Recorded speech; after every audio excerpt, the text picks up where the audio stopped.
चलो मार्केट कटिया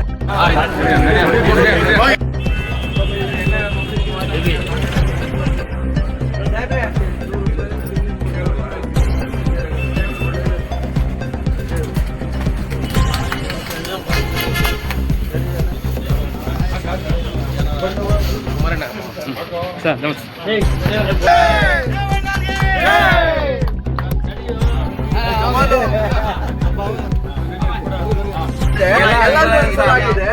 ಇದೇನಾರ ಮಾರ್ಕೆಟ್ ಇದ್ರೆ ಇಡೀ ದಿವಸ ಸತ್ತೋಗ್ಬಿಡುತ್ತೆ. ಮುಂಚೆನೆ ಬೈಪಾಸ್ ಹೋಗಿ ಎಲ್ಲ ದಿವಸ ಸತ್ತೋಗಿದೆ. ಇದು ಮಾರ್ಕೆಟ್ ಇದ್ರೆ ಇನ್ನೂ ಸತ್ತೋಗೈತೆ. ಸಣ್ಣ ಪುಟ್ಟ ವ್ಯಾಪಾರ ಮಾಡ್ಕೊಂಡು ತಿಂತೀಯಲ್ಲ ಬಡವರು ಜಾಗ ಅಲ್ಲಿ ಮಾರ್ಕೆಟ್ ಏನು ವ್ಯಾಪಾರ ಅಲ್ಲಿಗೆ ಹೋಗಿ ಅಂತ ಇದು ಮಾಡ್ತಾರೆ. ಅದ್ಯಾಕೆ ಹೋಗ್ಬೇಕಾಗಿದೆ ನಾನು ಮಾತಾಡ್ತೀನಿ. 500 ಕುಟುಂಬ ಇದೆ ಸರ್. ಸಣ್ಣ ಪುಟ್ಟ ಯಾವ್ದವರೆಲ್ಲ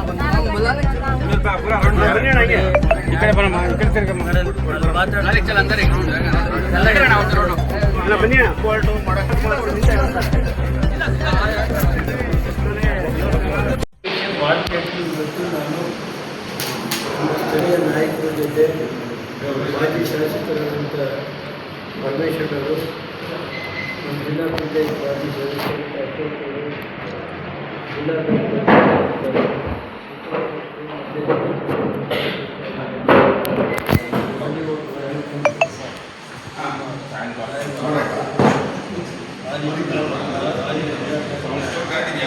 ಉಪಾಧ್ಯಕ್ಷ ಶೇಖರ್ ಅವರು, ಮಂಜಣ್ಣ ಜಿಲ್ಲಾ ಜನತಾ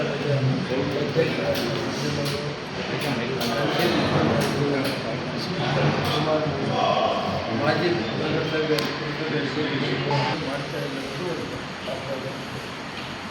ಜಾಸ್ತಿ ಕಲಿತಾರೆ ಅನ್ನೋದು ಒಂದು ಸುಮಾರು 50 ಲಕ್ಷ ಮೆಟ್ರಿಕ್ ಟನ್ನನ್ನು ಹಸಿಕೆರೆ ತಾಲೂಕಿಗೆ ನಿಗದಿಪಡಿಸಿದ್ದಾರೆ ಅಂತ ಹೇಳಿ ವಿಷಯ ತಿಳ್ಕೊಂಡು ಮತ್ತು 21,000 ಕುಟುಂಬದ ರೈತರು ಮಿನಿಮಮ್ 5 ಎಕರೆ ಮಿನಿಮಮ್ 50 ರೂಪಾಯಿ ತಗೊಳ್ಬೇಕು. ನಾನು ಹೇಳೋದು ಯಾರು ಕೆಲವರು ರೈತರುಗಳು ಇನ್ನೂ ನೋಂದಣಿ ಮಾಡೋಕ್ಕಾಗಿಲ್ಲ ಅಂತ ಹೇಳ್ತಾರೆ. ಒಂದೇ ಕಡೆ ಅಲ್ಲ, ಜಿಲ್ಲೆಯಲ್ಲೇ ಇನ್ನೂ ರೈತರು ರಾಗಿ ಬೆಳೆದು ಕೆಲವರು ಆನೆಗಡ್ಡೆ ರಾಗಿ ಬೆಳೀತಾರೆ, ಕೆಲವರು ಮನೆ ಫಂಕ್ಷನ್ ರಾಗಿ ಬೆಳೆದಿದ್ದಾರೆ. ಅದರಿಂದ ಇನ್ನೂ ಒಂದ್ಸಾರಿ ಇದು ಮಾಡೋಕ್ಕೆ ಎಲ್ಲರಿಗೂ ಅವಕಾಶ ಕೊಡೋದಕ್ಕೆ ಓಪನ್ ಮಾಡಬೇಕು. ರಾಗಿ ಈಗ ಏನು ಅರ್ಧೆಕೆರೆ 20,000 ರೈತರಿಗೆ ಹಾಕ್ತಿದ್ದೀವಿ. ಇನ್ನೂ ಯಾರಾದ್ರು ಆಗ್ತಿಲ್ಲ ಇದ್ದರೆ ಅವ್ರಿಗೂ ಆನ್ಲೈನಲ್ಲಿ ಹೊರಗಡೆ ವಿಸ್ತರಣೆ ಮಾಡಿ ಇದು ಅರ್ಧೆಕೆರೆ ಜೊತೆ ಜಿಲ್ಲೆಯಲ್ಲಿ ಮಾಡಬೇಕು ಅಂತೇಳಿ ನಾನು ಒತ್ತಾಯ ಮಾಡ್ತೀನಿ ಸರ್ಕಾರ. ಮತ್ತು ಇವತ್ತೇನು ರೈತರಿಗೋಸ್ಕರ ಇರಬೇಕು, ಇದು ಕೇಂದ್ರ ಸರ್ಕಾರವು 2 ಬಾಗಿ ಅವ್ರಿಗೂ ದುಡ್ಡಿದೆ, ರಾಜ್ಯ ಸರ್ಕಾರದ್ದು 2 ಬಾಗಿ. ಅದರಿಂದ ಇದು ಯಾವುದೇ ರೀತಿ ರೈತರಿಗೆ ತೊಂದರೆ ಆಗಬಾರ್ದು. ಇದು ರೈತರಿಗೆ ಸೇರಬೇಕು. ರಾಗಿ ಬೆಳೆದಂಥ ರೈತರಿಗೆ ನೇರವಾಗಿ ಖರೀದಿ ಮಾಡೋಂಥ ಅವಕಾಶವನ್ನು ಸರ್ಕಾರವು ಒತ್ತಾಯ ಮಾಡ್ತಾರೆ. ಮತ್ತು ಇದಲ್ಲದೆ ಇವತ್ತು ಬಹುದಿನದಿಂದ ಸಣ್ಣ ಪುಟ್ಟ ಹೊಸದು ಸುಮಾರು ಅವರು ತಂದೆ ತಾತನ ಕಾಲದಿಂದ 50 ವರ್ಷದಿಂದ ನಮ್ಮ ಬೇಬಿ ಸರ್ಕಲ್ ಹತ್ರ ಸೆಂಟ್ರಲ್ಲಿ ತಗೊಂಡು ಮಾಡ್ತಾಯಿದ್ದೆ. ಅವೇನು ನಾನು ಕೇಳಿದೆ ಸ್ವಲ್ಪ ಕೈಲಿ ಎಷ್ಟಾಗುತ್ತಮ್ಮ ಅಂತ ಕೇಳಿದೆ. ಸರ್ ಒಂದು 200-300 ರೂಪಾಯಿ ಮಾಡ್ತೀನಿ, ಸಾಯಂಕಾಲ ಹೊತ್ತು 100 ರೂಪಾಯಿ ಸಿಗುತ್ತೆ. 100 ರೂಪಾಯಿದು ಎಷ್ಟಾಯಿತು? 30 ದಿನಕ್ಕೆ 3,000 ರೂಪಾಯಿ. ಗೊತ್ತಾಯ್ತಾ? ಅವಮ್ಮ ಹೇಳಿದ್ದು ನಿಮ್ಮ ಎದುರುಗಡೆ ಕೇಳಿ ಈ ಸೊಪ್ಪು ಮಾಡಿರ್ಬೋದು, ತರಕಾರಿ ಮಾಡಿರ್ಬೋದು, 500 ಕುಟುಂಬ 500 ಕುಟುಂಬ ಇದರಿಂದ ಜೀವನ ನಡೆಸ್ಬೋದು. ನಾನು ಹೇಳೋದು ಇದು ಏನಾಗಿದೆ ಅಂದರೆ ನಮ್ಮ ದುರ್ದೈವ. ನಾವು ಕೆಲವು ದೇವೇಗೌಡರು ಮಾತು ಕೇಳಲ್ಲ. ದೇವೇಗೌಡರು ಮಾತು ಕೇಳಿದ್ರೆ ಅರಸೀಕೆರೆಗೆ ಏನೇನು ಬೇಕು ಕೆಲವನ್ನ ಎಲ್ಲ ಸನ್ಮಾನ್ಯ ದೇವೇಗೌಡರು ಕುಮಾರಣ್ಣ ನಾನು ಸೇರಿ ಈ ಅರಸೀಕೆರೆ ಇತಿಹಾಸದಲ್ಲಿ ಏನಾದರೂ ಕರ್ನಾಟಕ ನಮ್ಮ ಗೌರವಿಸುತ್ತಾರೆ. ಕೆಲವು ರಾಜಕಾರಣಿಗಳೇನಾಯಿತು ಅಂದರೆ ಯಾವುದೋ ಕೆಳಮಟ್ಟದಿಂದ ಬಂದವರು ರಾಜಕಾರಣಿಗಳು ಅವ್ರಿಗೇನಾಯ್ತೆ ಇವತ್ತು ಆ ಬಡವರನ್ನ ಎಷ್ಟಕ್ಕೆ ಹಾಕಿ ಅಲ್ಲೆಲ್ಲೋ ಜಾಗ ಮಾಡಿದ್ರು ಕೇಳಿದೆ ಅವರಿಗೆ ಯಾತಕ್ಕೆ ಏನು ಕಾರಣ ಅಲ್ಲಿ ದುಡ್ಡು ಬಿಟ್ಟರೆ ಯಾರು ಗೋಡನ್ ಆಗಿದೆ ಅಂದರೆ ಯಾರು ಹೆಂಗಸರು ಮಕ್ಕಳು ಹೊರಗಡೆ ಹೋಗ್ತಾರಲ್ಲ ಅಂತ ಹೇಳಿ ಅಲ್ಲಿ ಹೇಳ್ತಾರೆ. ಯಾರು ಆಮೇಲೆ ಈ ಸ್ಯಾಂಟ್ರಿ ನಮ್ಮ ತಾತ ಸುಮಾರು 60 ವರ್ಷ ಜೀವನ ಅಲ್ಲಿ ಯಾರ ಒಂದು ಸಮಾಜ ಇಲ್ಲ ಹೊರಸಂಖ್ಯಾತ ಎಲ್ಲ ಯಾವ ಸಮಾಜ ಅಂತ ನಾನು ಭಾವಿಸ್ತಾರೆ. ಸುಮಾರು 500 ಕುಟುಂಬ ಅದರಲ್ಲೇ ಜೀವನ ಹೊಡಿತಾರೆ. 500 ಕುಟುಂಬ ಅವರಿಗೆ ಸರ್ಕಾರಕ್ಕೆ ನಾನು ಇಷ್ಟೇ ಮನವಿ ಮಾಡೋದು, ಇದು ಯಾವುದೇ ಕಾರಣಕ್ಕೆ ಹೆಚ್ಚಿಸ್ಬಾರ್ದು. ಹೆಚ್ಚಿಸಿ ಏನಾದರೂ ಹೆಚ್ಚಿಸಿದ್ರೆ ನಾವು ನಮ್ಮ ಪಕ್ಷಕ್ಕೆ ಎಲ್ಲ ಮುಖ್ಯಮಂತ್ರಿ ಮಾಜಿ ಶಾಸಕರು ಹೋರಾಟವನ್ನು ಮಾಡಬೇಕು ಅಂಥ ಕಾಲ ಗೌರವದಲ್ಲಿ ಏನು ಇದರಿಂದ ಮಾಡಿಕೊಂಡು ಇದ್ದಾಗ ಅವ್ರಿಗೆ ಅವಕಾಶ ಕೊಡಬೇಕು. ಆಮೇಲೆ ರಾಗಿ ಕಲಿಯಲಿಕ್ಕೆ ರಾಜಕೀಯದು 3,500-700 ರೂಪಾಯಿ ಇತ್ತು. ಇದು 4,885 ಕೊಡ್ತಾರೆ. ಸುಮಾರು 4,000 ಚಿಲ್ಲರೆ ಇದೆ. ಅದರಿಂದ ನಿಜವಾದ ರೈತರ ಹತ್ರನೇ ತಗೋಬೇಕು. ಈಗ ಕೆಲವರು ಇನ್ನೇನಾಯಿತು ಅಂದರೆ ರಾಜಕಾರಣಿಗಳು ನಮ್ಮಂತ ಎಲ್ಲ ಹೇಳ್ತಾರೆ ಏನು ನಮ್ಮ ಇತಿಹಾಸಕ್ಕೆ ಏನು ನಾವೇನು ಯಾವ ವಿಜಯ ಇಲ್ಲ ಏನಿದೆ ಅನ್ನೋದು ಕಾಲ ಬಂದಾಗ ಹೇಳ್ತೀನಿ. ವಿಜಯ ಪಾಪ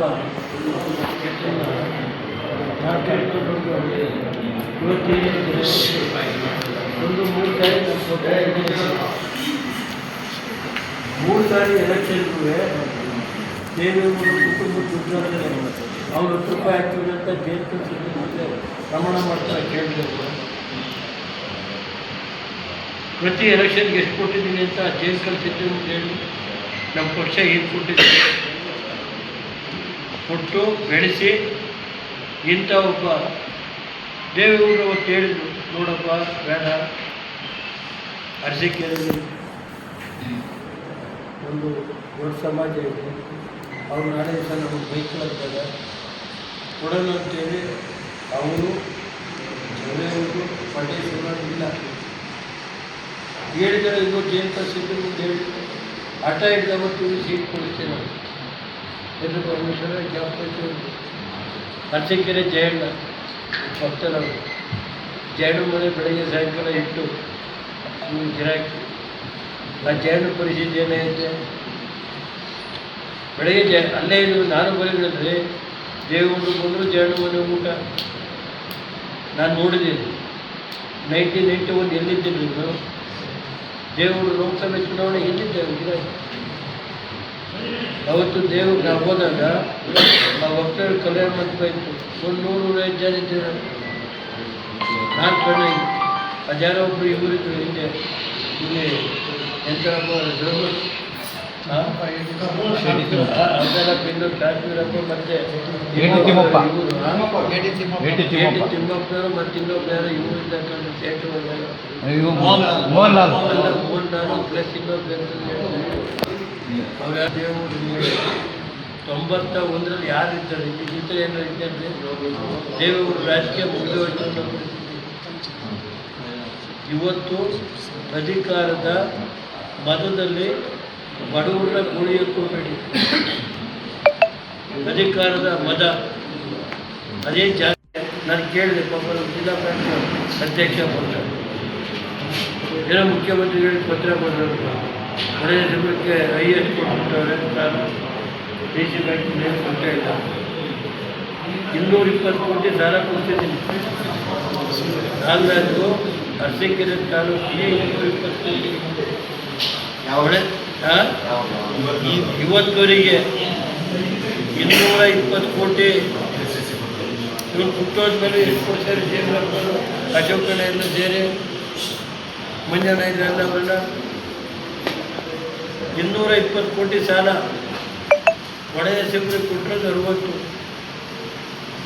ಹೊಳೆನರಸೀಪುರ ಜಿಲ್ಲಾ ಬ್ಯಾಂಕ್ನಲ್ಲಿ 7 ತಾಲೂಕು ಅವಲಂಬ 7 ವಿಧಾನಸಭಾ ಕ್ಷೇತ್ರಕ್ಕೆ 5 ಕೆಜಿ ಸಾಲ ಕೊಡೋದ್ರಲ್ಲಿ ಇದು 2ನೇ ಸ್ಥಾನದಲ್ಲೂ 3ನೇ ಸ್ಥಾನದಲ್ಲೂ ಅರಸೀಕೆರೆ ಇರ್ಬೋದು. ಮೊದಲು ಚನ್ನರಾಯಪಟ್ಟಣ, 2ನೇದು ಹಾಸನ, ಇದು 3ನೇದು ಅರಸೀಕೆರೆ. 3ನೇದು ಅರಸೀಕೆರೆ 220 ಕೋಟಿ ಸಾಲ ಕೊಡ್ತಿದ್ವಿ. ಇವತ್ತು 10 ವರ್ಷದಲ್ಲಿ ಎಷ್ಟು ಕೊಡ್ತಾಯಿದ್ದಾರೆ ಅರಸೀಕೆರೆಗೆ? ನಮ್ಮ ಪಕ್ಷ ಅರಸೀಕೆರೆ ತಾಲೂಕನ್ನು ಕೈಗೊಳಿಸಿಲ್ಲ. ಕುಡಿಯೋ ನೀರು ಯಾರನ್ನೇ ನಾನೇ ಕರ್ಕೊಂಡು ಮಾಡಿದ್ದೆ. ನಾನು ಅಂತ ಏನು ಹೊಳೆನರಸೀಪುರಕ್ಕೆ ಪ್ರಶ್ನೆ ಮಾಡ್ಕೊಂಡ್ಬಂದೆ. ಇವ್ನು ಎಲ್ಲಿದ್ದರೆ ಅರಸೀಕೆರೆಯಲ್ಲಿ 40,000 TC ಕೊಟ್ಟ ನೀವು ಇಟ್ಟಿದ್ರೆ ಅದು KEB ಡಿವಿಷನ್ ಆಫೀಸ್ ಮಾಡಿದಾಗಿದ್ದ, ಬಾಣಾವರದಲ್ಲಿ KEB ಸಬ್ ಡಿವಿಷನ್ ಕೊಟ್ಟಾಗಿದ್ದ ಇವನು MLA ಇದ್ದ, ಗಣಸಿನ ಸಬ್ ಡಿವಿಷನ್ ಕೊಟ್ಟಾಗ ಇವನು MLA ಇದ್ದ. ಇವನಿಂದ ರೈತರಿಗೆ ಹೇಳಿಸ್ಕೊಳ್ಳೋದು ಕಲಿಬೇಕೆಂದ್ರೆ KEB ಸಬ್ ಡಿವಿಷನ್ ಕೊಟ್ಟೆ ಪರ್ಮಿಷನ್ ಡಿವಿಷನ್ಗೆ ಇದ್ದ ಗಿರಾಕಿ ಇವನು ಹೇಳಿ ಏನೇನು ಮಾಡಿದೆ ಅಂತ ಅದು ಕಾಲ ಇದೆ. ಏನೋ 7ಕ್ಕೆ 7 ಅಲ್ಲಾಡಿಸ್ಬಿಡ್ತಾನೆ ನೋಡೋಣ. ಮಂತ್ರಿ ಕೊಡ್ಲಿ ಫಸ್ಟ್ ಅವ್ರು ನೋಡ್ಕೊಳ್ಳಿ, ಆಮೇಲೆ 7 ಅವ್ರದ್ದು ನೋಡ್ಕೊಳ್ಳಪ್ಪ ಅರಸೀಕೆರೆ, ಆಮೇಲೆ 7ಕ್ಕೆ 7 ಆಮೇಲೆ ನೋಡೋಣ. ಮಂತ್ರಿ ಕೊಡ್ಲಿ ಅಂತ ಆಟ ಆಡ್ತಾರೆ. ಒಂದು ಸ್ವಲ್ಪ ಎಲ್ಲಿ ಅದನ್ನು ಎಲ್ಲಿ ಅದೇನು ಮಾತಾಡಲ್ಲ. ನಾನು ಇಷ್ಟೇ ಪತ್ರಿಕಾ ಸ್ನೇಹಿತರು ಹೇಳೋದು, ಆ ಬಡವರು ನೆಟ್ಟಗಡೆ ಕಟ್ಟಕ್ಕೆ ಹೋದರೆ ನಾವು ಮುಖ್ಯವಾಗಿ ಪಕ್ಷ ಹೋರಾಟ ಫುಡ್ ಬೇರೆ ಕಡೆ ಕಟ್ಟಕ್ಕೆ ಹೇಳಿದ್ರೆ ಅದೇ ಫುಡ್ ಕೊಡ್ಬೇಕು ಮಾಡಲಿ, ಬೇರೆ ಕಡೆ ಜಾಗ ಹುಡುಕ್ ಮಾಡಿ. ಅಭಿವೃದ್ಧಿಗೆ ಅಡ್ಗಾಲ ಆಗ್ತಾನೆ. ನಾನೇ ಅಭಿವೃದ್ಧಿಗೆ ಈಗ 30 ಕೋಟಿ ರೂಪಾಯಿ ಬಸ್ ಸ್ಟ್ಯಾಂಡ್ ಐತೆ, ಯಾವಾಗ ಕಾಂಟ್ರಾಕ್ಟ್ ನಾನೇ ಅಭಿವೃದ್ಧಿಗೆ ಅಡ್ಗಾಲ ಆಗ್ತದೆ. ಯಾವ ಕೆಲವರು ಟೆಂಡರ್ ಹಾಕ್ತೀವಿ. ನನಗೆ ತಡೆರಿ ಅಭಿವೃದ್ಧಿ ಏನೈತೆ ಅಲ್ಲಾಡಿಸಿರೋದು ಅಭಿವೃದ್ಧಿ ಏನು ಗೊತ್ತಾ ಹೇಳ್ತಾನಲ್ಲ, ದೇವರು ಹೆಂಡತಿ ಮಕ್ಕಳು ಏನು ನಾನೇನು ಹೆಂಡತಿ ಮಕ್ಕಳು ಏನು ಇದು ಮಾಡಿಲ್ಲ. ಅವ್ನ ಹೆಂಡತಿ ಅಂದ್ರೆ ಕ್ರಷರ್ ಮಿಷನ್. ಆ ಕ್ರಷರ್ ಮಿಟ್ಕೊಂಡು ಜಲ್ಲಿ ಊಟ ತಗೋಬೇಕು, ಇಟ್ಟಿಗೆ ಊಟ ತಗೋಬೇಕು, ಸ್ಯಾಂಡ್ ಇಲ್ದಾಗಬೇಕು, ಇಂಟರ್ಲಾಕ್ ಇಲ್ದಾಗಬೇಕು. ಅದೆಲ್ಲ ಹೇಳ್ತೀನಿ, ಕಾಲ ಬರಲಿ. ಅದಾದಮೇಲೆ ಬೇರೆ ವಿಷಯ ಎಲ್ಲ ಮಾತಾಡೋದು. ಅರಸೀಕೆರೆ ನಾನೇ ನಾವು ಮಾಡೋಕ್ಕೆ ಹೋಗಿಲ್ಲ. ನಾನು ಆ ಥರ ಮಾಡೋಕ್ಕೆ ಹೋಗಿದ್ದೆ, ಅಲ್ಲಿ ನೋಡಿದ್ರಲ್ಲ ಬೆಳಗಾಮಲ್ಲಿ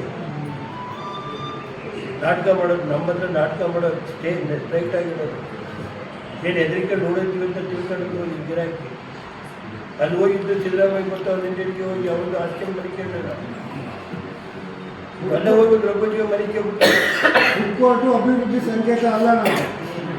ಅದು ಹೇಳೋದು ಅಲ್ಲ, ಅದು ರೇ ಬಡವ್ರನ್ನ ಅದನ್ನೇ ಬೇಕಾದ್ರೆ ಇಂಪ್ರೂವ್ ಮಾಡಿ ಅಲ್ಲಿರೋದೇ ಸೀಟ್ ಹಾಕಿ ಅವರಿಗೆ ಕಾಯಂ ಮಾಡಿ ಯಾರ್ಯಾರು ಅವರು ಸೀಟ್ ಹಾಕಿ ಒಂದು ಸ್ವಲ್ಪ ಇದೆ ಕಡೆ ಹಾಕಿ ಯಾರು ಅಲ್ಲೇ ಇರೋದೇ 500 ಜನ ಕುಟುಂಬ ಕೂರಿಸ್ಕೊಂಡು ಏನೈತಪ್ಪ ನಿಮ್ಮ ಕಷ್ಟ ಏನೈತೆ.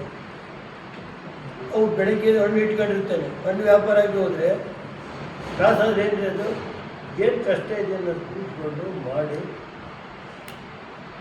ಏನಾಯ್ತು ದುರಹಂಕಾರ, ಬರೀ ಅಧಿಕಾರದ ಪರಮಾವಧಿ.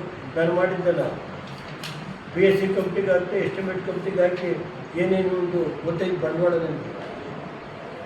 ನಾನೇನು ಎಲ್ಲಿಗೆ ನೋಡೋದಿಲ್ಲ. ಈಗ ಮೊನ್ನೆ ಹೊಳೆನರಸೀಪುರಕ್ಕೆ ಲೋಕಾಯುಕ್ತ ಹಾಕಿದ್ರಪ್ಪ, ತನಿಖೆ ಮಾಡ್ತೀನಿ. 3 ಜನ ಹೊಳೆನರಸೀಪುರ ಲೋಕಾಯುಕ್ತ, ಈ ಜಿಲ್ಲೆಯಲ್ಲಿ ಎಲ್ಲೂ ಲೋಕಾಯುಕ್ತ ಮಾಡಲಿಲ್ಲ. ತನಿಖೆ ಹೊಳೆನರಸೀಪುರಕ್ಕೆ ಮಾಡಿ ನನಗೇನಂತೆ, ಯಾರು ತಪ್ಪಂಡು ಅನುಭವಿಸ್ಕೊಳ್ಳಿ. ನಾನು ಹೇಳೋದು ಮೊನ್ನೆ ದೇವರು ಜೊತೆ ಕೂರಿಸ್ಕೊಂಡು ಹೇಳೋ ಗಿರಾಕಿ ಎಲ್ಲಿದ್ದಲ್ಲೋ ಕರ್ಕೊಂಬಂದಾನೆ MLA ಮಾಡಿ. ಇವ್ರು ಗಿರಾಕಿ ಹೇಳ್ತಾರೆ, ದೇವ್ರೇ ನಿಮ್ಮ ಮಗ ನೋಡಿ ಊಟ ಹಾಕಲ್ಲ ಅರಸೀಕೆರೆ ಜನ, ಇದು ದುಡ್ಡು ಕೊಡಬೇಕು.